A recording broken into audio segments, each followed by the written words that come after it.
Okay, some huge news is making waves in the world of finance. Apple's iconic credit card is officially calling it quits with Goldman Sachs and teaming up with a new banking giant, JPMorgan Chase. So, for the 12 million of you with an Apple Card in your wallet, what does this actually mean? Let's dive in. Right, so if you're one of those 12 million Apple Card users, the number one question on your mind is probably pretty simple. What does this really mean for me and my money? Let's get right into what you absolutely need to know. First off, let's start with the good news. For most of you, this whole thing is designed to be pretty much seamless. All the core stuff you're used to, your balance, your credit limit, your payment history, and all that daily cash you've racked up, it's all set to just carry right over. The goal here is simple: zero disruption to your daily life.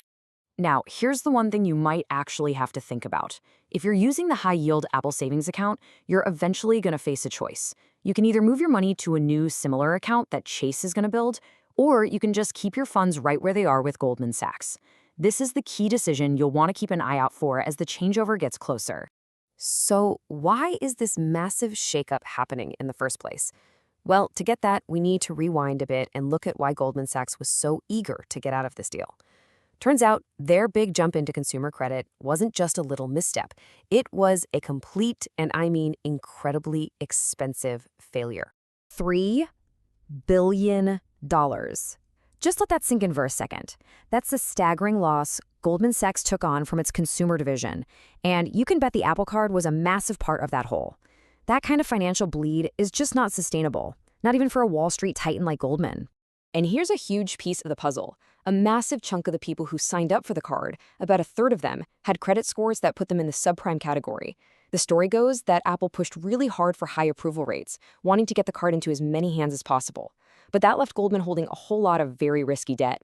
In fact, their loan loss rate ended up being the worst among all major U.S. card issuers. Ouch. The best way to think about it is this. The Apple Card was like this gorgeous, high-performance sports car that's also incredibly high maintenance. Goldman Sachs was like the fancy boutique garage that won the contract to service it, but they found out pretty quick they just didn't have the massive operation or the right tools to handle all the constant, expensive repairs. They were basically losing money on every single tune-up. And that's where JPMorgan Chase comes in, basically the massive global dealership that's more than ready to take the wheel.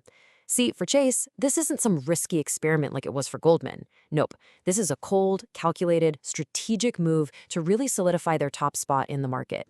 It really all boils down to a massive difference in scale. On one hand, you had Goldman, the boutique shop, struggling with these high defaults and all sorts of operational headaches. They were even getting overwhelmed by simple things like billing disputes. But on the other hand, you have Chase. They're a global giant. They have the gigantic infrastructure and the risk management systems built over decades to just absorb a portfolio like this, problems and all. And what's the prize for taking on all this? Well, it's enormous. We're talking an estimated $20 billion in card balances that are now moving over to Chase's platform. A single deal like this gives their consumer credit footprint a serious boost. But look, this isn't just about the balances. Chase has its eyes on a bigger prize. They're trying to grow their market share to 20%, for sure. But the real win? Embedding themselves directly inside Apple's incredibly powerful ecosystem. This gives them a direct line to 12 million very engaged users, a golden opportunity to cross-sell everything from mortgages to investment accounts. But you gotta understand, Chase wasn't the only one who saw this incredible opportunity. The second the word got out that Goldman wanted to bail, a super high-stakes bidding war kicked off behind the scenes. This wasn't some simple handover. It was an all-out fight to become the financial partner for one of the biggest brands on the entire planet. Just how high were the stakes? Get this. Visa reportedly threw $100 million on the table just as an incentive for Apple to switch the payment network away from MasterCard. That's how incredibly valuable a slice of the Apple pie is. And it wasn't just Visa. You had American Express in the mix, who saw a chance to take over both the issuing bankroll and the network. And of course, MasterCard fought like crazy to keep their spot. All the heavy hitters in finance were elbowing each other for a seat at Apple's table. So after all that jostling and bidding, where did we land? Well, the simplest way to put it is this. The Apple Card is getting a brand new, powerful engine with JPMorgan Chase, but it's keeping the same old trusted tires with MasterCard. And what that means for you is that the global acceptance you're used to, yeah, that's not going anywhere. Okay, so that brings us right up to today. We know why the change happened, and we know who the new players are. But what does this all mean for the future of the Apple Card itself? Let's talk about what could happen now that a true banking titan is in the driver's seat. This is the big question, isn't it? What happens when you combine a tech giant that's obsessed with user experience, like Apple, with a traditional banking powerhouse like Chase? Well, it could unlock some really fascinating and totally new possibilities for the Apple Card.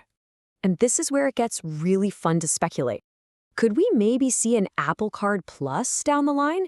One with an annual fee that gets you perks like a free Apple Music subscription or more iCloud storage. Maybe the reward structure could change. But on the flip side, it's also pretty likely that the approval process might get a bit stricter under Chase's more traditional risk models. All of these ideas are suddenly on the table. At the end of the day, this whole deal is way more than just a change of logos on your monthly statement. It really makes you ask a much bigger question. Is this kind of partnership, this fusion of a tech company's slick user experience with a legacy bank's massive financial plumbing, is this the blueprint for the future of how we all handle our money?